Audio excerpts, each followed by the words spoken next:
देखिए यूनुस, एक बात को वाज़ेह तौर पे सुन लीजिए कि शरीयत मुतहरा हज़रत मोहम्मद सल्लल्लाहु अलैहि वसल्लम का लाया हुआ दीन वो शक को नहीं मानता। ना आपको आपके ईमान में शक होना चाहिए, ना आपको अल्लाह की ज़ात में ज़र्रा बराबर उसकी सिफ़ात में, उसकी कुदरतों में शक होना चाहिए, ना आपको हज़रत मोहम्मद सल्लल्लाहु अलैहि वसल्लम की रिसालत, आपका ख़ातमुन नबिय्यीन होना, इसमें शक नहीं होना चाहिए। आपको कुरान के एक एक लफ्ज़ के मुताल्लिक़ ये यकीन होना चाहिए कि ये मुनज़्ज़ल मिन अल्लाह है और ये हक़ है, ये सच है, ला रैब फ़ीही है, इसमें कोई शक नहीं है। इसी तरह से शरीयत आपको तमाम अमाल में शक की बात आपसे करती है शरीयत कि आप शक नहीं करेंगे। नमाज पढ़ रहे हैं और आप नमाज के पाबंद हैं,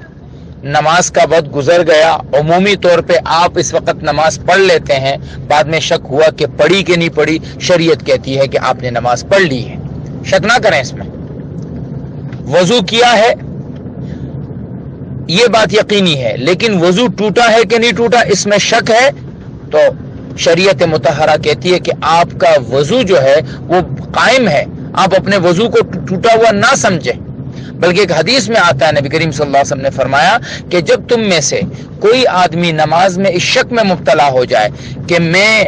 मेरा वजू टूटा है कि नहीं टूटा, तो फरमाया अपनी नमाज को ना तोड़ो, अपनी नमाज को जारी रखो,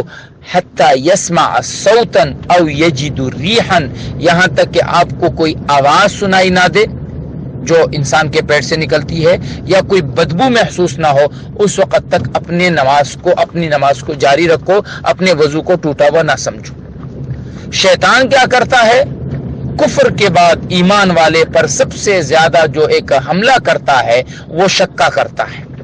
कभी पेशाब के कतरे का शक डाल दिया, कभी वजू के टूटने का शक डाल दिया, कभी नमाज की रकातों का शक डाल दिया। इन तमाम शकूक और शुबहात से वो करना क्या चाहता है कि इंसान के ईमान, उसके अमल को मुतज़्ज़ल को शक में डाले, और फिर एक वक्त आता है इंसान इन सारी चीजों से, बहुत सारे लोगों को आपने देखा होगा कि बाथरूमों में घंटों घंटों खड़े रहते हैं,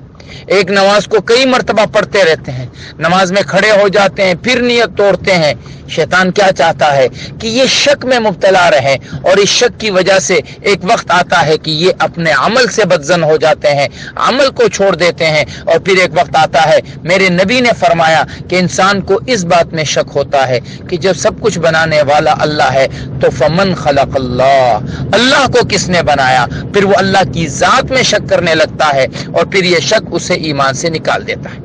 लिहाजा किसी शक की गुंजाइश नहीं। हाँ, अगर किसी आदमी को जिंदगी में पहली बार ये शक हुआ कि पता नहीं मेरी 3 रकातें हुई या 4 रकातें हुई, उलमा फरमाते हैं कि भाई ये आदमी नमाज तोड़ के फिर से पढ़ ले, वलियस्तानिफ, फिर से पढ़ ले। और अगर ये शक इसको उमूमी तौर पर होता रहता है, उमूमी तौर पे ये शक इसको होता रहता है, तो फिर उलमा फरमाते हैं कि एक तो इस शक की तरफ तवज्जो ना करे, लेकिन अगर फिर भी एक आदमी बहुत मजबूर है तो वो इस बात की शक में है कि 3 पढ़ी या 4 पढ़ी, तो वो उस कम से कम पर भी ना करे कि 3-4 में शक है तो 3 समझो, 2-3 में शक है तो 2 समझो। लेकिन जैसे मैंने अर्ज किया, शक से निकलना ये बहुत ही लाजिम और फर्ज चीज है।